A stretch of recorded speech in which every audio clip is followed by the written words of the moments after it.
Hello friends, welcome back. In our previous session, we have seen about that one code stage. Using the code stage, how we can convert the collection data into HTML format. The same way we are going to use that one more example for the code stage. So here we are going to use that one small example. It's like a small programming logics like C, C++, we can define that logic. The same type of logic, how we can write in that Blue Prism. That means, suppose if we want to write that one function, so where we can write that function in the Blue Prism. So the same function we have to use it for global access. That means it should be accessible for that multiple pages. So how we can create that type of global code and where we can write that global code. Okay, come, we will see that one. Just I am opening this one. So this is my app object, and this object I am going to, we know that if you want to create that any code logics, that means first we have to decide that one what language we are going to use it. So the same way we are going to select the language. So for selecting the language, we have to go to this property window, the information property window, and go to the code option. Here we have to confirm it, which language you are going to use it. Here I am going to write the code using the C# language. Already C# is only selected, so I am going to keep that C# as my default language. And in this tab you can see that one more tab in the name of global code. In the global code, actually here only we have to write that one code logic, which code logic you are going to use as a global code for all the pages. So which one you are going to access for all the pages, that code logic you have to define here. So what logic I am going to write now? Just simply I am going to write that one logic for a simple logic, simple program. It's a Fibonacci series. So Fibonacci series, what is the Fibonacci series? We know that one. See, Fibonacci series logics like this one, 0, 1, and actually you have to add these two values, the result, and then the recent two values you have to add it, 2, and then so 2 plus 1 it will come 3, and so 2 plus 3 it will come 5. Like this we have to add the values, and actually the current value, current result with the new value we have to add it. So this series is called Fibonacci series. So this type of logic, how we can define and how we can use it in that particular page. Suppose if you want to use it any one of the action page, that is the logics now. So how we can use it? See, let's see. Here, actually in this global code stage, I am going to write the logic. So the C# only we are using. So the C#, how we will define the function now? So like this only we will define the function public, and then data return type. The integer value finally I am going to return. That is the reason I am going to select that integer as a return type. Then you have to give the name for your function.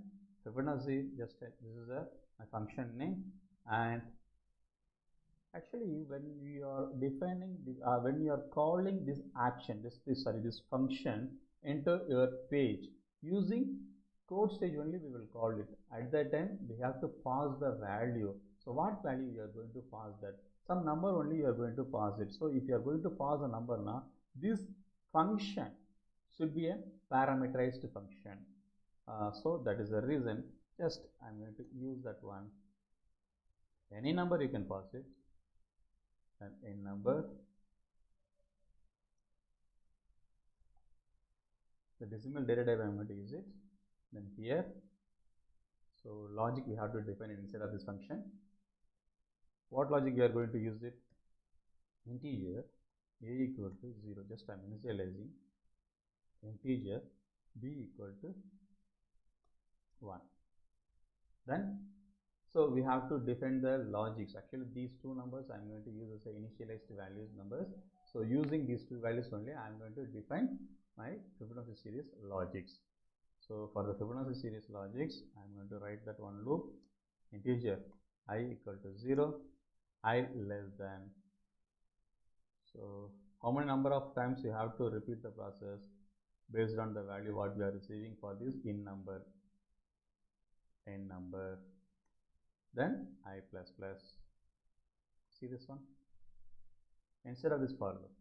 So here we need one more variable, just it's a temporary purpose only I'm going to use it. That is the reason I'm using this one temp, and this temp going to be a and A going to be a B, and B going to be a temp plus B, right? So finally I'm going to return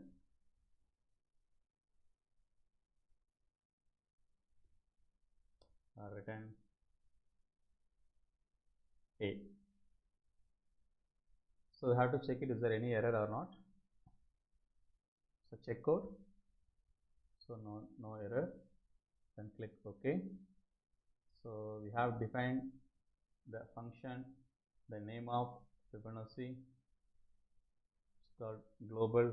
So just I'm copying and keep it somewhere, and go to the action page. Here I'm going to write the logic. So the Fibonacci logic, see this one, I'm going to use the code stage. In the code, open it,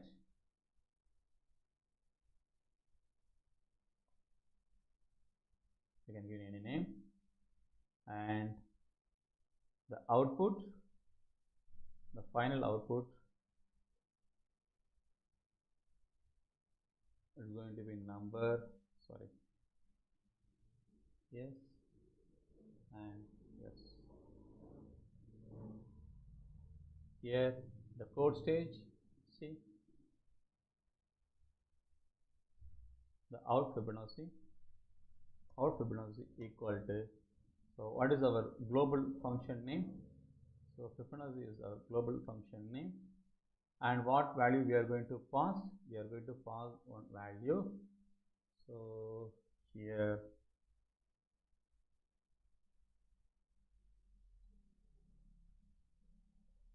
so while passing the value, just I'm converting the integer, and 6. So the end of the statement, you have to put the semicolon because we are using C# language, and we have to confirm it. No error, then OK. So connect, we'll try here. So stage by stage, see we got the result 8. How many values we are passing? We are passing 6 as a input for this Fibonacci function. See what is the result? 8. See here, manually we will compare it. So 1, 2, 3, 4, 5, 6. See 0 plus 1, 1, 1 plus 1, 2, 1 plus 2, 3, sorry, 0 plus 1, 1,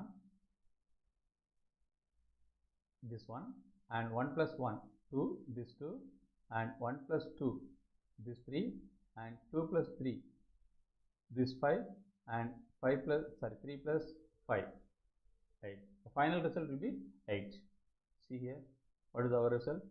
We got 8, right? So this is the way we can use the code stage. Suppose if you want to define that any of the business logic, so which is we want to use it for the global access purpose, now that logic you can define as a global code in the initialize page, in the information stage property window tab global code. Here you can define that logic as a global code. So that means if you are defining any logic here now, it will be accessible for all the pages in this object. So this is the way we can define our logic in the global code. This is the use of global code stage. So next one we will see in that our next session. Thank you.